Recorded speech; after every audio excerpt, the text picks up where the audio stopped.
Halo sobat, kembali lagi di channel Juara Donghua. Kali ini admin akan melanjutkan lagi alur cerita Battle Through the Heavens chapter terbaru. Oke, tanpa berlama-lama langsung saja kita gas ke alurnya. Iblis Tianwu terlihat tidak bisa berbuat apa-apa. Xiaoyan pun lalu tersenyum pahit dan diam-diam berpikir di dalam hatinya, kamu tidak jauh lebih baik dari Taixu ini. Lalu kemudian kekuatan jiwa Xiaoyan menyapu keempat orang saat ini tanpa kecuali. Mereka semua sangat kuat dan mungkin ketiganya pasti berada di level ketiga dilihat dari kekuatan aura itu. Orang lain merasakan penindasan yang sangat kuat ketika jiwanya dikeluarkan dan ini tentunya sama sekali bukan tekanan yang bisa dikeluarkan oleh tingkat ketiga. Senior, apa yang Anda berikan kepada saya? Apakah dapat menghilangkan level ketiga ini secara bersamaan? Namun jika Xiaoyan ingin membunuhnya, dia harus membunuh 3 orang sekaligus. Tetapi tentu saja, meskipun tidak dapat dibunuh, kekuatan Xiaoyan masih dapat menyebabkan kerusakan parah. Lalu pikiran Xiaoyan pun segera tergerak dan ada 3 tetes esensi yang tersisa. Dia menggunakannya tanpa ragu-ragu dan muncul dalam keadaan yang tidak diketahui. Bahkan jatuh ke dalam aturan ruang angkasa, karena kesempatan ini tidak boleh dilewatkan. Ia pun mencoba membunuh jika bisa. Kemudian setetes hujan nampak keluar dari alis Xiaoyan dan itu tergerak oleh pikirannya. Dia pun langsung menuju jalan itu dan sosoknya terbang melintasi berintegrasi dengan kekuatan aturan Jingxi. Tianwu tampaknya memiliki kepercayaan diri yang cukup dan tidak perlu mempertanyakan kekuatannya. Tapi yang membuat Xiaoyan bingung adalah tetesan yang dia berikan pada dirinya sendiri begitu kuat. Jadi, apa maksud musuh di depannya? Setidaknya Tianwu sama-sama memiliki kekuatan abadi dewa tingkat kelima, jadi mereka harus bisa membunuh musuh-musuh ini sesuka hati. Jika ada alasan atau ranah Tianwu menurun, hanya ada satu alasan, yaitu emas pembangun surga yang telah tertanam dalam daging dan darah saudara Tianwu yang diambil oleh pagoda Zichen Suling, dan Tianwu jelas sangat terpengaruh. Tetapi dia tampaknya tidak menyesalinya, karena tentu saja mungkin tidak ada yang salah dengan kekuatan Tianwu itu sendiri, dan dia ingin membantu Xiaoyan. Dia bahkan berusaha untuk tidak mengambil tindakan sebanyak mungkin. Sekali ia mengambil tindakan, itu akan menimbulkan lebih banyak konsekuensi dan menimbulkan masalah yang tidak perlu terlihat. Sesuatu itu benar-benar berbeda dari api jinnya. Dan ketika Xiaoyan mendekat, hujan di sekitarnya melonjak dengan cepat. Lalu sebuah bola air setinggi ribuan kaki terbentuk, berkilau, dan melayang di udara. Kemudian terlihat belakang. Beberapa sosok di bola air semuanya terdistorsi. Namun yang jelas ini bukan hanya pantulan air dan cahaya, melainkan tubuh fisik mereka yang sebenarnya sedang ditarik distorsi semakin kuat.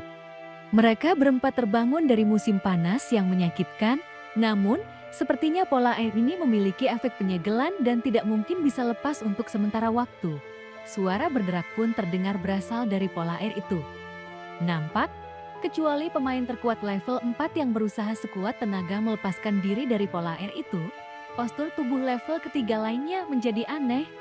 Tulang, lengan, serta kaki mereka semuanya patah. Jika terus berlanjut, seluruh tubuhnya akan terkondensasi menjadi bunga oleh bola air ini. Lalu terlihat, semburan darah yang terus-menerus mewarnai bola air menjadi merah darah. Meskipun berusaha juga memikirkan cara, tapi kamu tidak akan pernah bisa pergi dan hanya orang kuat dengan kekuatan tingkat keempat yang bisa melarikan diri darinya setelah berjuang untuk mendapatkan kekuasaan. Namun wajah yang terakhir pucat dan jelas mengalami luka dalam yang serius. Matanya menunjukkan kekerasan, dan tubuhnya memancarkan niat membunuh yang belum pernah terjadi sebelumnya. Dengan hentakan kakinya yang tiba-tiba, sosok halus itu melesat seperti bola meriam dan bergegas menuju Xiaoyan. Xiaoyan pun tidak duduk diam dan menunggu kematian. Namun dengan waktu hanya dalam setengah batang dupa, semua luka di tubuh jiwa bintang 5 telah pulih sebagai keabadian dewa tingkat kedua. Segala cara dapat mencapai pertumbuhan yang belum pernah terjadi sebelumnya. Membunuh Suruyu di tingkat ketiga sendirian sebelumnya adalah bukti terbaik. Selain itu, Suruyu adalah orang yang kuat di tingkat keempat, bisa dianggap sebagai yang paling kuat di tingkat ketiga. Namun, Yang akan dihadapi Xiaoyan sekarang adalah level keempat, di mana kekuatannya tak mungkin ditandingi, meskipun dengan restu dari klon Jinchan. Meski cermin transenden yang ada di tingkat ketiga, tidak bisa menandingi tingkat keempat ini. Tianwu tak bisa berpartisipasi, hanya diam sambil mengamati 3 orang di belakangnya. Mereka yakin, selama mengikuti Raja Iblis, tak akan ada masalah. Serangga kadal dewa mencari kematian. Orang kuat yang datang belum dekat, hanya menekan Xiaoyan dari udara. Kemudian terjadilah sebuah ledakan. Xiaoyan kini bahkan tidak memiliki waktu untuk bergerak, dan dia tidak bisa mengelak dan langsung dihantam oleh kekuatan besar. Lalu saat ini, tubuh Xiaoyan pun berlumuran darah. Jika dia tidak memiliki tubuh jiwa bintang 5, dia akan hancur sampai mati dalam sekejap, atau dia sama sekali tak akan bisa bergerak. Kecepatannya meningkat, bukan melambat, ketika dia diserang oleh Xiaoyan dan sebuah pistol hitam tiba-tiba muncul di tangannya.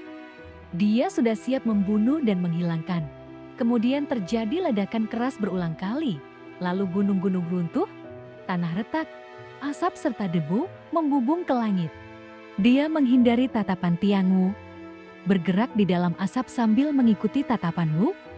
Sosoknya pun berlumuran darah keluar dari asap. Meskipun mereka dikalahkan oleh 7 menara penekan dewa, mereka tetap harus bertarung. Kekuatan keabadian tingkat kedua ini seharusnya hanya dimiliki oleh seorang kaisar.